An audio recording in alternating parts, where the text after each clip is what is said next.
tingnan nyo yung background natin. Yan yung famous Titigas Volcano. So meron tayong special mission ngayong araw, ang ipopping ang likod nito. So ang setup natin yung popping rod. That's 120 grams popper. Let's do this. Fish away. Titigas, give me your blessing. Let's do this, guys. Let's do this. Fish away. All for the glory of God. Duc in altum.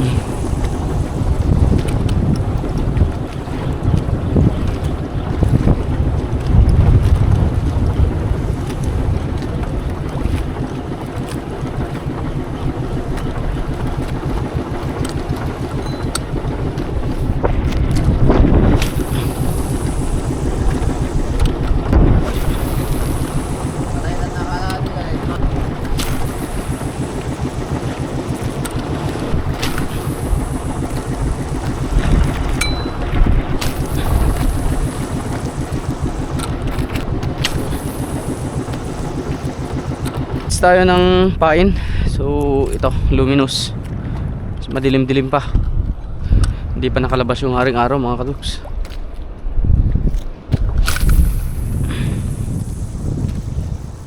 A fish away.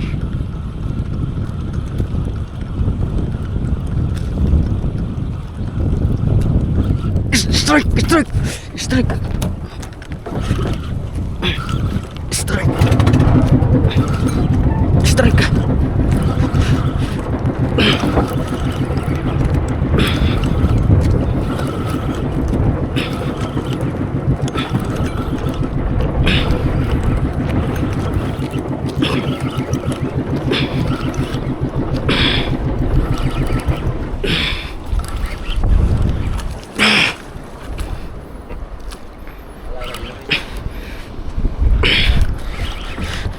At bluefin trevally.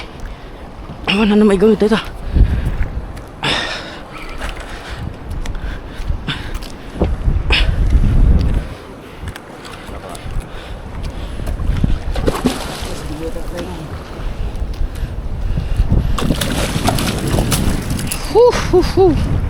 First fish of the day. Bluefin trevally. Yatras tapel baka iba burak-burak na tahan. First fish of the day. Giant bluefin trevally.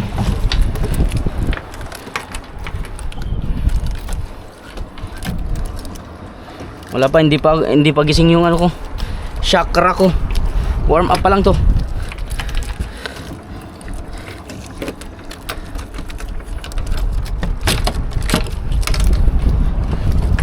Uy.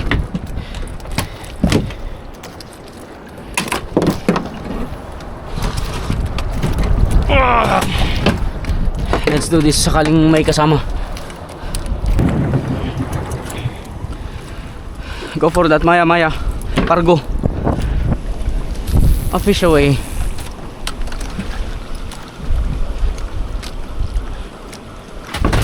Come on. Trigger na yun. Na-trigger na yun. Yan na. Wait.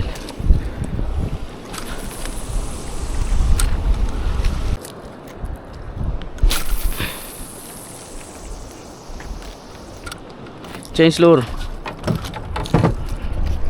120 grams stick bait, no webby.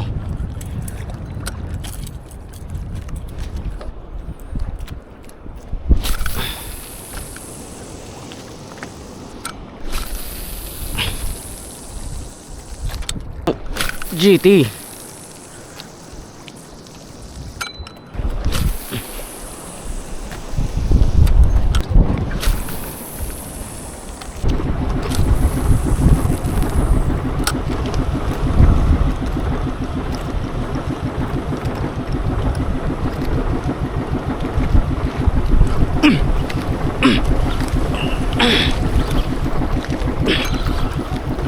Bit-bitin kita.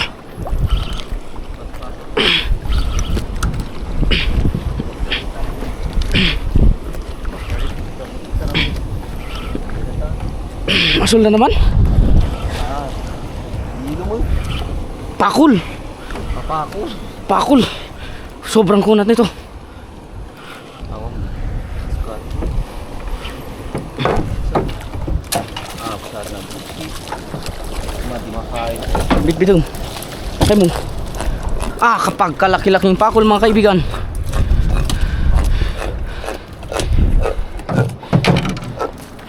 Second fish of the day. Pakulitis.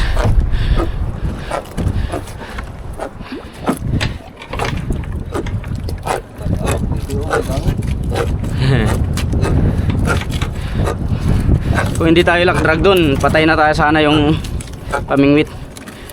Diretso loob na. Ara.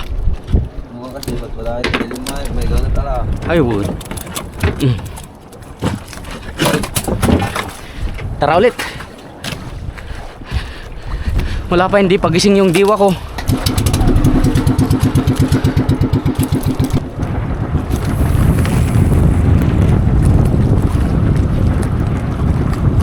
Come on, come on, come on, come on, come on, come on, come on.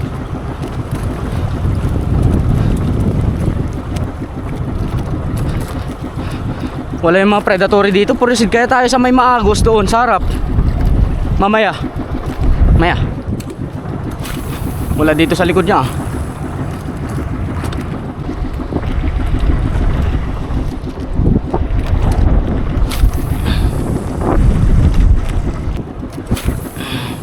Pakiligin mo lang sana ako. Come on, Mauri.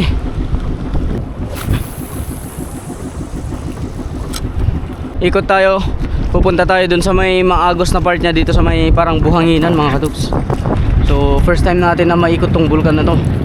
Kasi nasa bangka tayo. Kung lalakarin natin yan, hindi natin kaya. Fresh na gumuguho yan, no? Ayun guys, doon tayo. Malapit na. Awang pinapuntahan natin, subuk-subukan natin maghagis. Still nasa bandang kanan na side na ng vulkan na to.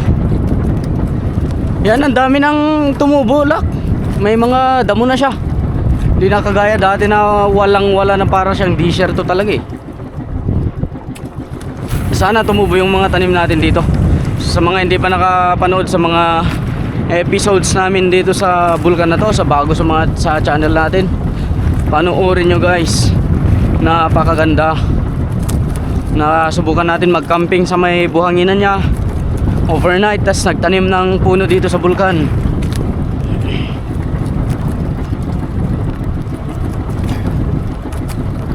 Kasama pa rin natin si Master Ilak noon. Hanggang ngayon kasama pa rin natin siya.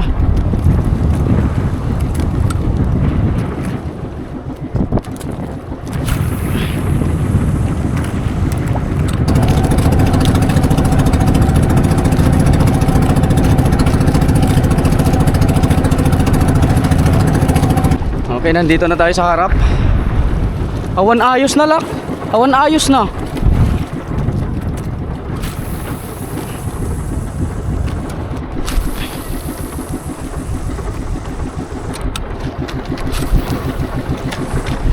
Usus. Tingnan nyo dito sa gilid guys, oh. Parang ilog yung agos niya, yung current.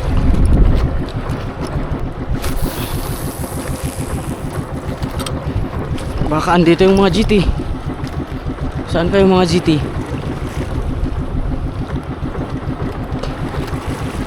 Or yung mga big eye trabalis.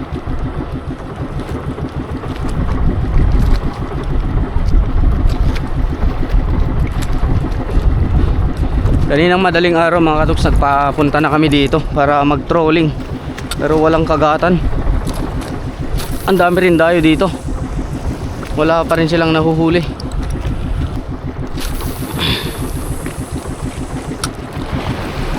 Doon na kung ano doon na. Lakas ng current niya. Ang lakas, umiikot-ikot yung bangka.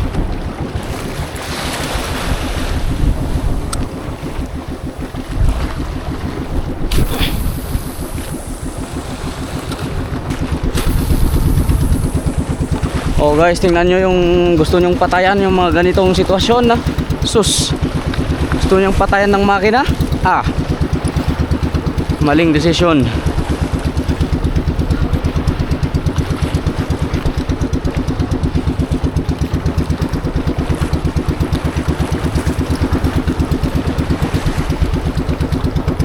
Oh, ito, maganda tong castingan, Master Lock. Maganda to. Huli, may pakakatayo.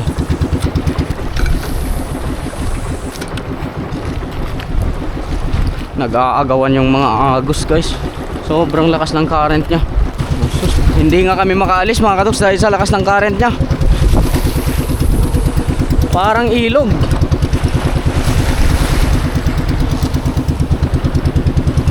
Pag nalaglag tayo dito, mahirapan tayong makaahon pa. Kaya ito, nakatayo tayo habang nagpapaping. Doble ingat lang, guys. Kasi talagang ano to, hindi to biro-biro na spot. Ano, asaan na yung mga GT na ito? Wala sila.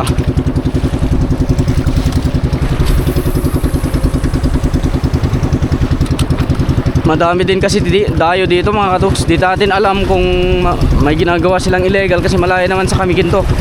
Hindi na babantayan ng spot na to. Kasali kasi yan sa mga commercial fishing. Although illegal siya, pero hindi maiwasan para makabawi din yung mga dumadayo dito. Talagang minsan gumagamit sila ng ganun. Madalas, hindi minsan. Gagamit tayo ng ultimate weapon, Cabe Lure. Mr. Michael Cabe, shout out.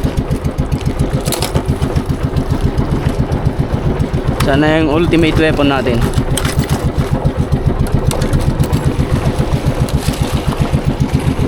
Dito yung humarbest sa last fishing adventure natin. My precious.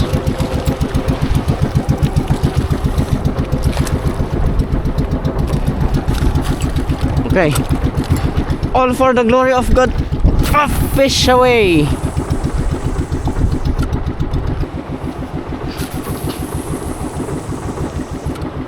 After na ito mga katoks, kuha na tayo, trolling na tayo. Lipat tayo ng spot. Masyado maraming bangka dito. Baka bulabog din sila or hindi natin alam kung ilang araw na silang nakatambay dito mga to. Puntahan na natin yung sasama natin. Punta tayo sa Limayag, Master Lock. Last cast. Last cast. Final cast dito sa Didikas. Ayan guys, yung mga dayo dito. Ang dami nila sa isang bangka. Tas may compressor lahat sila. So yan yung rason bakit wala sila ngayon, Master Lock. Ito, ang ganda dito oh. Ang lakas ng agos na dito. Sana makita tayong GT. Saglitan lang kasi yung oras natin dito sa Didikas. May warning kasi sa windy na pag pumatak na ng alas 9 ay lalakas tong Tagalaod o kaya yung southeast na hangin. Kaya hindi na natin mahintay. Kung may kagatan man mamaya, hindi na natin mahintay. Ang gagawin natin, lalapitan natin yung Kamigin. Nasa kabila ng bulkan na to. Yung kuwan na yun oh, mapansin nyo, yung isla-isla doon. Lalapitan natin pero dadaan tayo dito sa sa Limayag, sa inispatan natin na kung saan nakarami tayo ng GT. Walang kagatan guys, maaga na talaga kaming pumunta pero walang kumakagat. Balik tayo dun sa mas mga siguradong spot. So ako mag-operator guys, papunta dun sa isla-isla na yun. Makita nyo maliliit, yung maliliit na yan. Hindi pala, basta may maliit dito oh. Hindi makita sa lens ng camera. Iiwan na natin ang Didikas. Bye bye Didikas. Salamat sa pakul at saka Bluefin Trevally.